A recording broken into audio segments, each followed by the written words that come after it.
आदाब, KP news 24/7 में आपका स्वागत है। मैं आपके साथ रेबिका कोटी। आइए सबसे पहले देखते हैं देश और दुनिया के मुख्य समाचार। कर्नाटक में हिंदी दिवस को लेकर कुमारस्वामी का बयान, कहा टैक्स पेयर्स के पैसे से हिंदी दिवस न मनाए।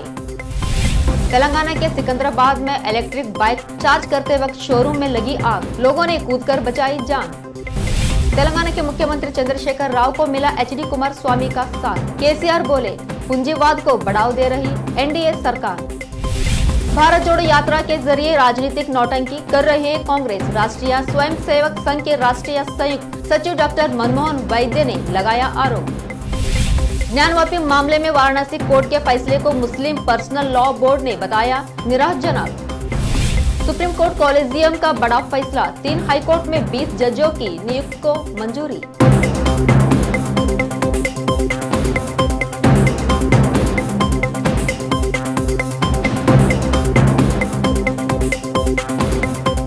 अब समाचार विस्तार से।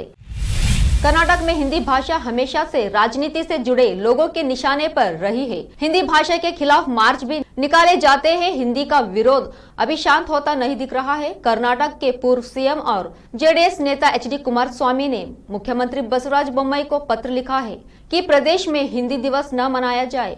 एचडी कुमारस्वामी ने कहा कि अगर कर्नाटक में हिंदी दिवस मनाया जाता है तो यहाँ कन्नड़ लोगों के लिए अपमानजनक होगा। आगे पत्र में लिखा है कि सीएम बोम्मई टैक्स पेयर्स के पैसे का इस्तेमाल करके हिंदी दिवस न मनाए। उन्होंने कहा कि 14 सितंबर को होने वाला हिंदी दिवस जबरदस्ती मनाना कर्नाटक के लोगों के साथ अन्याय होगा। कर्नाटक के शैक्षणिक संस्थानों में लंबे समय से जारी हिजाब विवाद को लेकर सुप्रीम कोर्ट में चल रही सुनवाई सोमवार को सुनवाई के दौरान याचिकाकर्ताओं की ओर से वरिष्ठ अधिवक्ता सलमान खुर्शीदी और वरिष्ठ अधिवक्ता यूसुफ मुचला ने दलीलें रखी। जस्टिस हेमंत गुप्ता और जस्टिस सुंगाशु धुलिया की पीठ ने सोमवार को शैक्षणिक संस्थानों में हिजाब समेत तमाम धार्मिक प्रतीकों और वस्त्रों के पहनने पर लगी पाबंदी के खिलाफ सुप्रीम कोर्ट में दायर चुनौती याचिकाओं पर सुनवाई की। सलमान खुर्शीद ने हिजाब को जायजा ठहराते हुए उसकी तुलना हिंदू महिलाओं के घूंघट और सिख समुदाय में पगड़ी से की। उन्होंने कहा कि इस्लाम में जरूरी और गैर जरूरी का विकल्प नहीं होता है। इस्लाम में कुछ भी बात वैकल्पिक नहीं है। उन्होंने कहा कि कुरान में जो लिखा है वह सब इस्लाम में अनिवार्य है। शीर्ष अदालत इस मामले में बुधवार को भी याचिका पर सुनवाई जारी रखेगी। तेलंगाना के सिकंदराबाद में सोमवार देर रात बड़ा हादसा हो गया। यहाँ एक इलेक्ट्रिक स्कूटर शोरूम में आग लग गई। बताया जा रहा है कि घटना उस वक्त हुई जब यहाँ इलेक्ट्रिक बाइक चार्ज की जा रही थी। आग लगने से शोरूम में 8 लोग जिंदा जल गए, वहीं कुछ लोग घायल भी हुए। अधिकारियों के मुताबिक यह हादसा शॉर्ट सर्किट की वजह से हुआ। शोरूम के ऊपर लॉज भी है जहां धुआं भरने से लोगों का दम घुटने लगा। इसके बाद लोगों ने इमारत से कूदकर अपनी जान बचाई। स्थानीय लोगों द्वारा उन्हें अस्पताल पहुंचाया गया। इसके बाद मौके पर पहुंची पुलिस ने मोर्चा संभाला और लोगों को इमारत से बाहर निकाला। बताया जा रहा है कि इस घटना में 5 नए स्कूटर व सर्विसिंग के लिए आए 12 पुराने स्कूटर जलकर राख हो गए। कर्नाटक के पूर्व मुख्यमंत्री एचडी कुमारस्वामी ने तेलंगाना के सीएम केसीआर को राष्ट्रीय स्तर पर लोगों और किसानों की आवाज बनने के प्रयास में अपनी पार्टी के सहयोग का आश्वासन दिया है। उन्होंने सोमवार को कहा कि तेलंगाना के सीएम समाज के अलग अलग वर्गों के लोगों के साथ वार्ता करके शीघ्र ही एक राष्ट्रीय पार्टी की घोषणा करेंगे। वहीं दूसरी तरफ केसीआर ने आज भाजपा पर तीखा हमला किया है। उन्होंने भारतीय जनता पार्टी के नेतृत्व वाली राष्ट्रीय जनतांत्रिक गठबंधन एनडीए सरकार पर पूंजीवाद को बढ़ावा देने का आरोप लगाया है। राष्ट्रीय स्वयंसेवक संघ के राष्ट्रीय संयुक्त सचिव डॉक्टर मनमोहन वैद्य ने सोमवार को कांग्रेस पर भारत जोड़ो यात्रा के जरिए राजनीतिक नौटंकी करने का आरोप लगाया। उन्होंने कहा कांग्रेस लोगों को नफरत और राजनीतिक हथकंडा के सहारे जोड़ना चाहती है, जिससे जनता को एकजुट करने का मकसद पूरा नहीं होगा। कांग्रेस को आरएसएस से नफरत थी और इसे रोकने की कोशिश की, लेकिन समाज के समर्थन से संगठन का विस्तार हुआ। उन्होंने कहा अगर कोई भारत के लोगों को जोड़ने का काम करता है तो यहाँ अच्छी बात है, लेकिन आप नफरत या प्यार से कैसे जुड़ते हैं? भारत की आध्यात्मिक पहचान को दुनिया में हिंदुत्व कहा जाता है। हिंदुत्व सिर्फ एक धर्म नहीं है। अगर कोई एकजुट होने की कोशिश करता है, देश उस तत्व को पहचानता है जो लोगों को सही मायने में जोड़ता है, तो उसका स्वागत है। डॉक्टर वैद्य ने सोमवार को रायपुर में आयोजित अखिल भारतीय समन्वय बैठक की 3 दिवसीय बैठक के बाद कांग्रेस को घेरा। All India Muslim personal law board ने ज्ञानवापी श्रृंगार गौरी मामले से जुड़े अदालत के फैसले को निराशाजनक करार देते हुए सोमवार को कहा कि केंद्र सरकार 1991 के उपासन स्थल कानून का क्रियान्वयन सुनिश्चित करे। वाराणसी के जिला जज A.K. विश्वेश की अदालत ने ज्ञानवापी श्रृंगार गौरी मामले की घोषणीयता को चुनौती देने वाले मुस्लिम पक्ष की याचिका को खारिज करते हुए कहा है कि यह मामला उपसाना स्थल अधिनियम और वक्फ अधिनियम के लिहाज से वर्जित नहीं है, लिहाज वहां इस मामले की सुनवाई जारी रखेगी। मामले की अगली सुनवाई 22 सितंबर को होगी। मुस्लिम पर्सनल लॉ बोर्ड के महासचिव मौलाना खालिद सैफुल्लाह रहमानी ने एक बयान में कहा, ज्ञानवापी के संबंध में जिला अदालत का प्रारंभिक निर्णय निराशाजनक और दुखदायी है। उनके अनुसार 1991 में बाबरी मस्जिद विवाद के बीच सांसद ने मंजूरी दी थी कि बाबरी मस्जिद को छोड़कर सभी धार्मिक स्थल 1947 में जिस स्थिति में थे उन्हें व्यवस्थित में रखा जाएगा और इसके खिलाफ कोई विवाद मान्य नहीं होगा। फिर बाबरी मस्जिद मामले के फैसले में उच्चतम न्यायालय ने 1991 के कानूनी की पुष्टि की। लेते एक छोटा सा ब्रेक।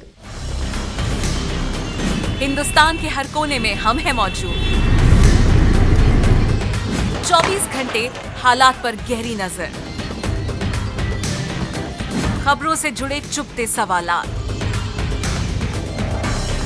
और आपको दिखाता है धार्मिक, सामाजिक, राजनीतिक,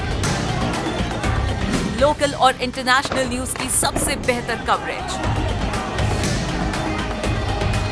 जो आपको रखती है हर पल बाखबर। देश और दुनिया भर की खबर के लिए देखते रहें KP News 24/7। नूर एजुकेशन ट्रस्ट बीदर की ओर से चलाए जाने वाला नूर M.Ed and B.Ed college Bidar, recognized by NCTE Delhi and affiliated to Gulbarga University, Gulbarga. Admission are open for the academic year 2021-22. विशेषज्ञ और सक्षम शिक्षकों द्वारा शिक्षा प्राप्त करने के लिए नूर M.Ed and B.Ed कॉलेज में दाखिला लें और शांत वातावरण में शिक्षा प्राप्त करें। बीदर शहर में बेहतर शिक्षा का एकमात्र केंद्र Noor M.Ed and B.Ed college, Shahpur gate, Bidar.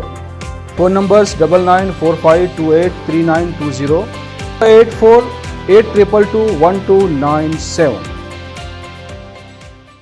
घर, दुकान और ऑफिस कितना भी सुंदर बनाया जाए और हर तरह से उन्हें सजाया जाए, अगर फर्नीचर ना हो तो सब अधूरा सा लगता है। और अच्छा फर्नीचर घर, दुकान और ऑफिस को 4 चांद लगाता है और देखने वालों में शान बढ़ाता है। और जब घर इतना सुंदर बनाया जाता है तो उसमें बेहतर और सुंदर फर्नीचर का भी उपयोग जरूरी है। अपने घर, दुकान, ऑफिस के लिए अच्छा और सुंदर और पायदार फर्नीचर और दूसरी चीजों का बीदर शहर में एकमात्र केंद्र है Nikita industries and Nikita furniture showroom, जहां पर एक ही छत के नीचे विभिन्न डिजाइन और विभिन्न रंगों और विभिन्न कंपनियों के पलंग, अलमारी, सोफा सेट, डाइनिंग टेबल, सिंगारदान, ऑफिस काउंटर्स, विभिन्न कलर्स और डिजाइन की कुर्सियां, बहुउपयोगी चौकियां और दूसरी चीजें उपलब्ध हैं। घर, ऑफिस और दुकान बनकर तैयार है और वहां के लिए फर्नीचर का सोच रहे हैं तो देर किस बात की, तुरंत चले आइए। Nikita industries and Nikita furniture showroom, shed number C1, industrial estate, Gandhiganj, Bidar. अधिक जानकारी के लिए शोरूम के मालिक जयराज खंडे से इन नंबर्स पर संपर्क करें। 9448128148, 08482227010। ब्रेक के बाद फिर एक बार आपका स्वागत है। देखते हैं आगे के समाचार। राष्ट्रीय अल्पसंख्यक आयोग ने एक सिख व्यक्ति को कथित तौर पर कृपाण के साथ मेट्रो स्टेशन में प्रवेश करने से रोके जाने की शिकायत पर दिल्ली मेट्रो रेल निगम के अध्यक्ष और दिल्ली के मुख्य सचिव से रिपोर्ट तलब की है। NCM ने इसी के साथ मामले के जिम्मेदार अधिकारियों के खिलाफ कार्रवाई करने का भी निर्देश दिया है। यहाँ जारी बयान में NCM ने कहा कि दमदम साहिब के पूर्व जत्थेदार ज्ञानी केवल सिंह के शिकायत मिली है कि उन्हें नई दिल्ली के द्वारक सेक्टर 21 मेट्रो स्टेशन में दाखिल होने से रोका गया और कृपाण हटाने को कहा गया। शामली में सपा विधायक नाहिद हसन की बहन इकरा हसन के साथ पहुंची कुछ महिलाओं ने पुलिस पर दुर्व्यवहार करने का लगाया आरोप। उन्होंने बताया कि नाहिद कॉलोनी के पास हुए एक्सीडेंट में एक बाप बेटी की मौत हो गई है, जहां पर घुसाए लोगों ने रोड को जाम कर दिया था। इसी के दौरान पुलिस ने महिलाओं के साथ दुर्व्यवहार किया है, जिसको लेकर कैराना कोतवाली में तहरीर देकर कार्रवाई की मांग की है। दरअसल आपको बता दें, मामला कैराना क्षेत्र के बुरा रोड नाहिद कॉलोनी के पास का है, जहां पर एक कार एक्सीडेंट के दौरान एक बाप बेटी की मौत हो गई है। इसके बाद वहां पर उपस्थित घुसाए लोगों ने रोड को जाम कर दिया था। सूचना पर पहुंची पुलिस ने लोगों को समझा बुझाकर जाम खुलवाया और डेड बॉडी को पोस्टमार्टम के लिए भेज दिया। तभी कॉलोनी से कुछ महिलाओं ने सपा विधायक नाहिद हसन की बहन इकरा हसन के साथ कैराना कोतवाली में पहुंची, जहां पर कैराना कोतवाली प्रभारी से मिलकर उन्होंने पुलिस पर दुर्व्यवहार करने का आरोप लगाया।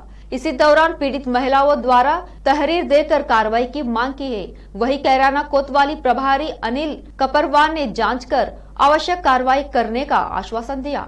सपा विधायक की बहन इकरा हसन ने इस संबंध में बताया। जनपद शामली उत्तर प्रदेश से आजाद खान की रिपोर्ट।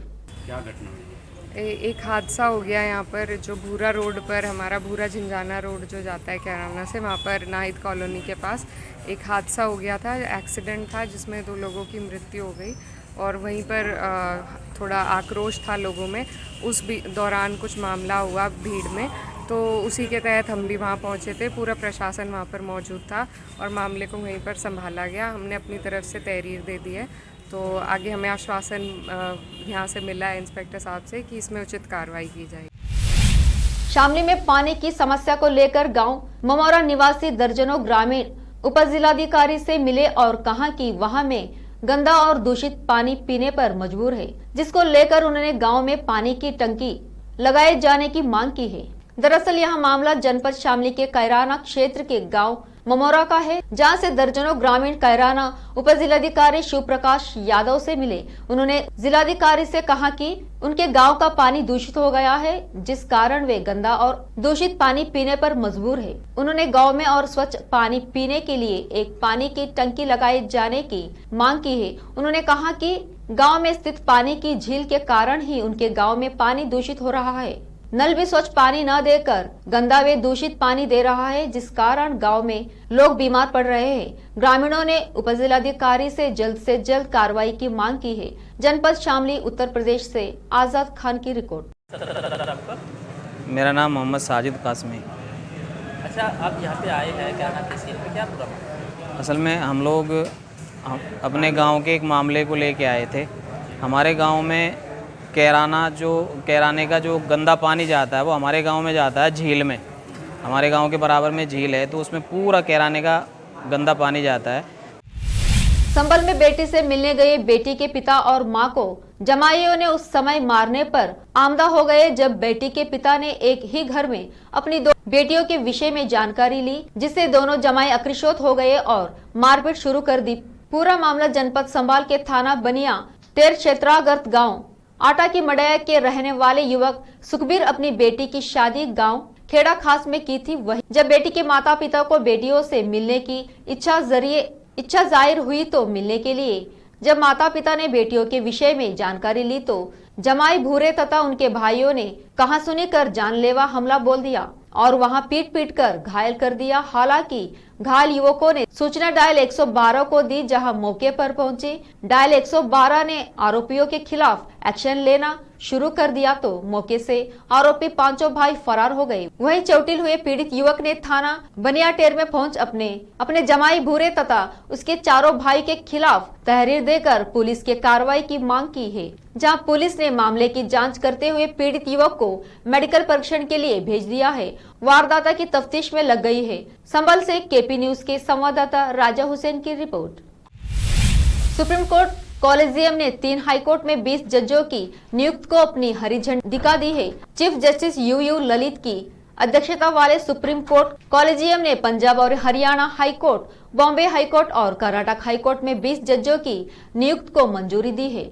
इस बात की जानकारी अधिकारियों ने दी है कि दरअसल सुप्रीम कोर्ट की कॉलेजियम ने सोमवार को हुई बैठक में 9 न्यायिक अधिकारियों को पंजाब और हरियाणा हाईकोर्ट में जज के पर पदोन्नत किए जाने के प्रस्ताव को मंजूरी दी। सुप्रीम कोर्ट की वेबसाइट पर अपलोड किए गए एक बयान के मुताबिक कॉलेजियम ने बॉम्बे हाई कोर्ट के न्यायाधीश तौर पर 2 अधिवक्ताओं को नियुक्त किए जाने के प्रस्ताव को भी मंजूरी दी। पाकिस्तान की जेल में 2013 में जान गंवाने वाले भारतीय नागरिक सरबजीत सिंह की पत्नी सुखप्रीत कौर का सोमवार को निधन हो गया है। पुलिस के मुताबिक सिंह की पत्नी सुखप्रीत कौर एक दोपहरीय वाहन पर पीछे बैठकर जा रही थी, तभी यहाँ फतेहपुर के पास दुर्घटनावश वाहन से गिर पड़ी। घायल अवस्था में उन्हें एक अस्पताल में ले जाया गया, जहां उन्होंने दम तोड़ दिया। उनका अंतिम संस्कार मंगलवार को उनके पैतृक स्थान तरनतारा के भिकीविंड में होगा। उनकी 2 बेटियां पूनम और स्वप्नदीप कौर है। गौरतलब है कि जून में सीने में दर्द की शिकायत के बाद सरबजीत सिंह की बहन दलबीर कौर का निधन हो गया था। दलबीर कौर ने अपने भाई सरबजीत सिंह को पाकिस्तानी जेल से छुड़ाने के लिए लंबी लड़ाई लड़ी थी। आखिर में फिर एक बार देखते हैं मुख्य समाचार। कर्नाटक में हिंदी दिवस को लेकर कुमारस्वामी का बयान, कहा टैक्स पेयर्स के पैसे से हिंदी दिवस न मनाए। तेलंगाना के सिकंदराबाद में इलेक्ट्रिक बाइक चार्ज करते वक्त शोरूम में लगी आग, लोगों ने कूदकर बचाई जान। तेलंगाना के मुख्यमंत्री चंद्रशेखर राव को मिला एचडी कुमारस्वामी का साथ। केसीआर बोले पूंजीवाद को बढ़ावा दे रही एनडीए सरकार। भारत जोड़ो यात्रा के जरिए राजनीतिक नौटंकी कर रही है कांग्रेस। राष्ट्रीय स्वयंसेवक संघ के राष्ट्रीय संयुक्त सचिव डॉक्टर मनमोहन वैद्य ने लगाया आरोप। ज्ञानवापी मामले में वाराणसी कोर्ट के फैसले को मुस्लिम पर्सनल लॉ बोर्ड ने बताया निराशाजनक। सुप्रीम कोर्ट कॉलेजियम का बड़ा फैसला, 3 हाईकोर्ट में 20 जजों की नियुक्ति को मंजूरी।